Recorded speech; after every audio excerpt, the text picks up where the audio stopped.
car tries to cross the area. A tank shell hits it and knocks it over, and out of it comes Commissar Danilov, who rushes to hide inside a fountain, pretending to be another body in the pile and miraculously not getting killed when a group of... Welcome back. Today I will show you a drama, history, war film from 2001, titled Enemy at the Gates. In 1942, a year after the German invasion of the Soviet Union during World War II, Red Army soldier Vasily Zaitsev is on a train to Stalingrad, thinking about the time his grandfather taught him how to shoot a rifle while hunting. On the train with him, there are hundreds of other soldiers, but also various civilians, including Tanya Chernova, who Vasily notices but doesn't dare to speak to. The civilians leave in the middle of the journey while the soldiers are dropped right in the middle of the Battle of Stalingrad. They need to board a boat to reach the front lines, and the enemy takes advantage of this, dropping bombs and opening fire on them as soon as they see them. Many soldiers fall, and when seeing this, others jump in the water trying to escape, only to be shot by their own superior officers for deserting. Once they reach the docks, only one of every 2 soldiers is given a rifle, the other is given bullets and instructions to follow the soldier with a weapon. The group is forced into a suicidal charge that the Germans easily overpower, and Vasily, who was given bullets, barely survives the assault by staying close to the ground and pretending to be dead. Once again, soldiers that try to escape are shot by their own side, considering them cowards and traitors. Soon the area is covered with bodies, with nobody alive in sight, until a few moments later, a car tries to cross the area.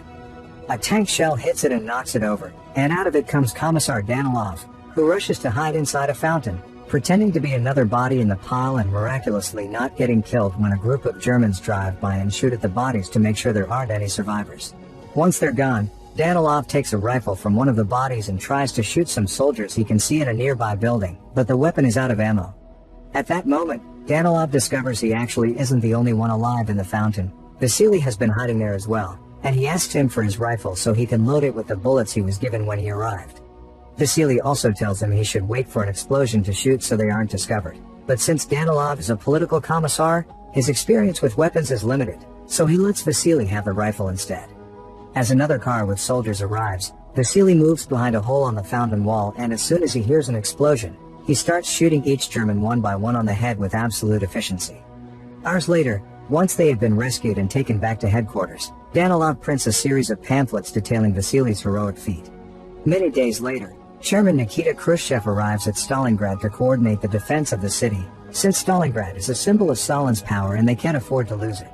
Furious after hearing about yet another loss, he demands ideas from his subordinates on how to improve morale, but most of the soldiers just repeat the same ineffective tactics they've been using for years.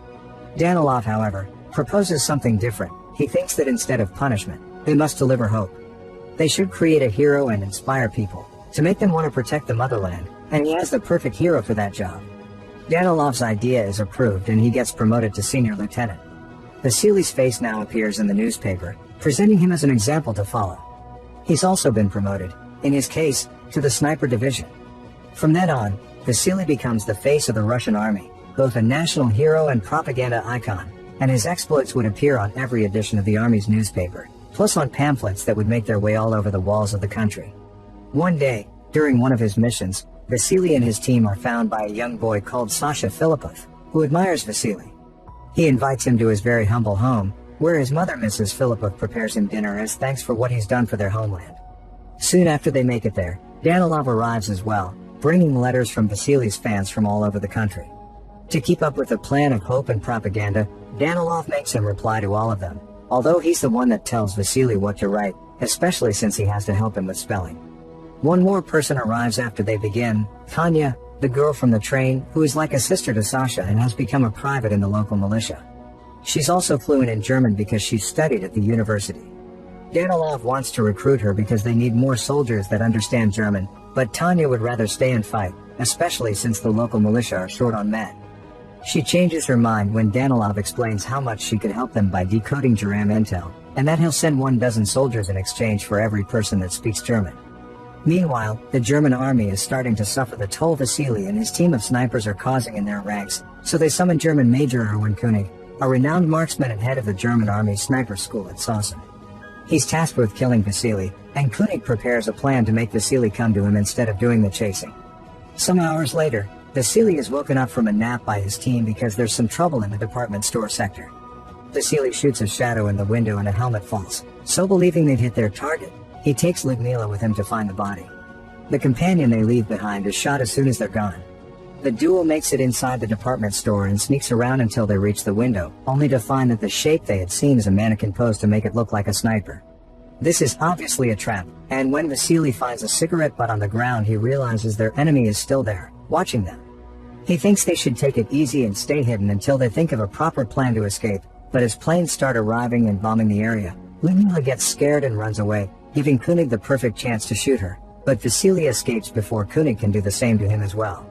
Koenig returns to the hideout he's staying at and gets his shoes cleaned by Sasha, who pretends to be an innocent bystander but is passing Koenig information about Vasily in exchange for food so the Major will trust him and share information of his whereabouts in return.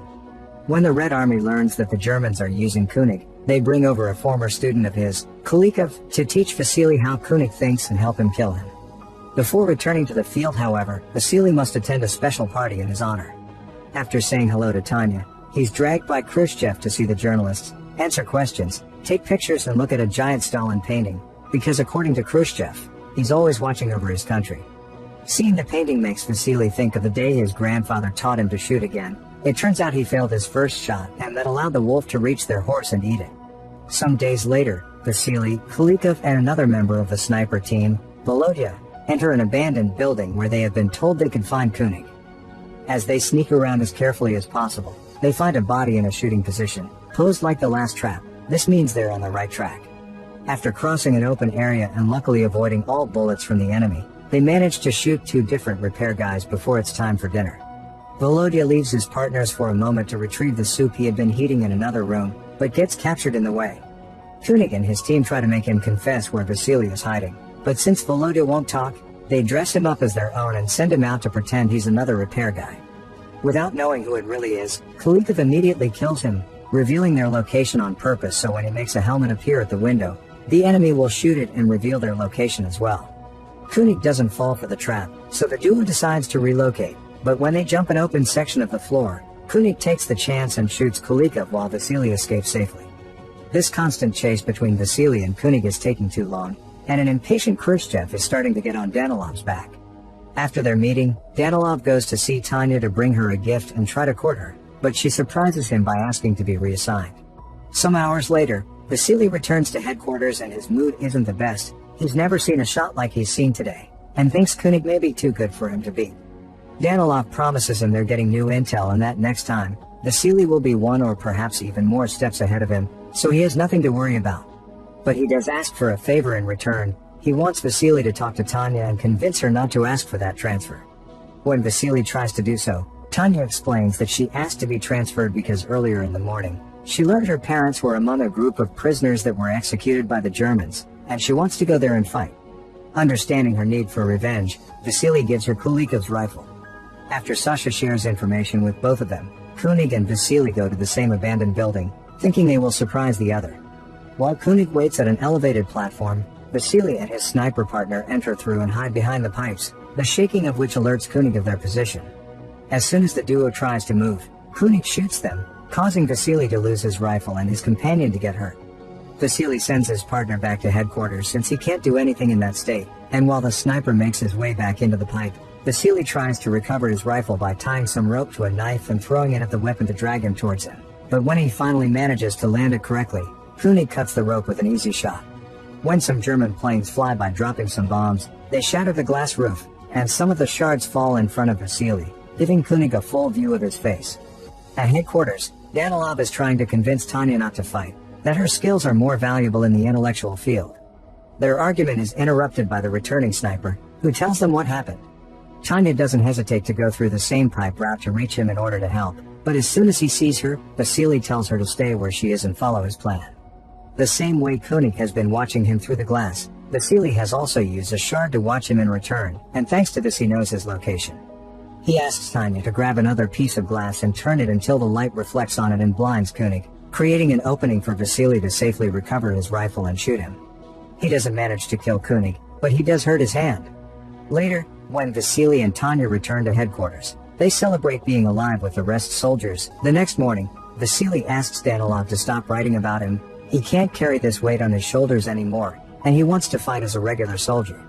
Danilov doesn't accept this, and to manipulate Vasily into feeling bad for even asking, he brings over Sasha, who shows him how proud he is for having gotten intel from Koenig.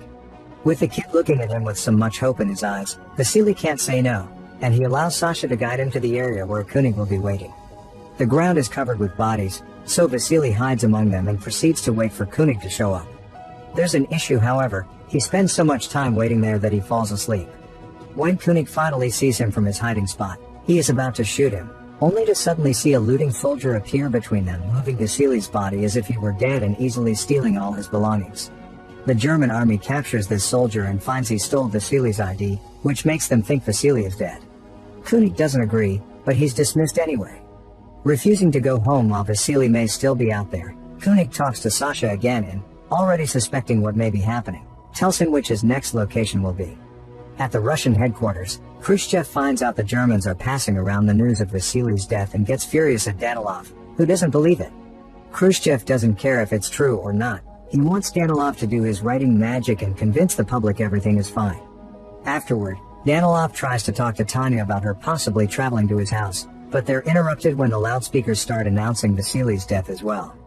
Danilov gets ready to write an announcement of Vasily's death as a hero, but at that moment, the man himself comes back. He explains how he missed his shot for falling asleep and that he had to stay hidden from a man trying to kill him, so Danilov accepts to transfer him.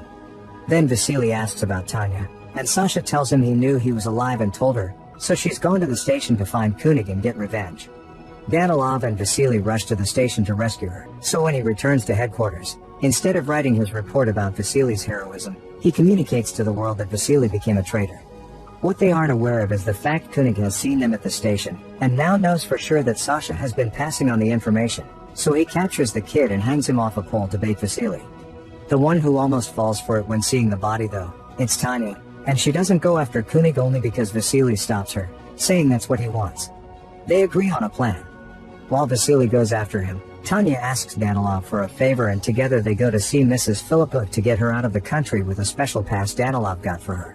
Mrs. Philippov doesn't want to leave without Sasha, but not to make her upset. Instead of telling her Sasha died, they tell her he joined the Germans. Mrs. Philippov doesn't blame him for it if it means he's safe and accepts to leave with them. On the way to the boat, a bomb explodes near them, hurting Tanya. Danilov thinks she's died and leaves, but Mrs. Philippov doesn't give up and convinces a doctor to let Tanya board with her by showing her special pass and saying Tanya is her daughter. Vasily and Koenig are at a standoff in their respective hiding spots, not knowing where the other is. Danilov suddenly shows up next to Vasily, and now that Tanya is dead, he thinks he has nothing else to live for and humanity isn't worth saving. As a way to make up for the lies he made up about Vasily, he sacrifices himself and comes out of hiding so Koenig can shoot him and reveal his location. Vasily thinks ahead and doesn't immediately react, so now Koenig thinks he's killed Vasily himself and comes out to check the body. Vasily is waiting for him midway, and as soon as he aims his rifle at him, Koenig takes off his hat and accepts his fate. After killing him, Vasily takes his rifle and leaves it with Danilov's body. 2 months later, after the Germans have surrendered, Vasily gets a letter from Tanya, saying she's alive and being taken care of at a field hospital. Once the city is safe enough to travel, Vasily goes to the address on the letter and then the couple happily reunites. Make sure to subscribe and turn on notifications so you can watch more videos like this. Thanks for watching.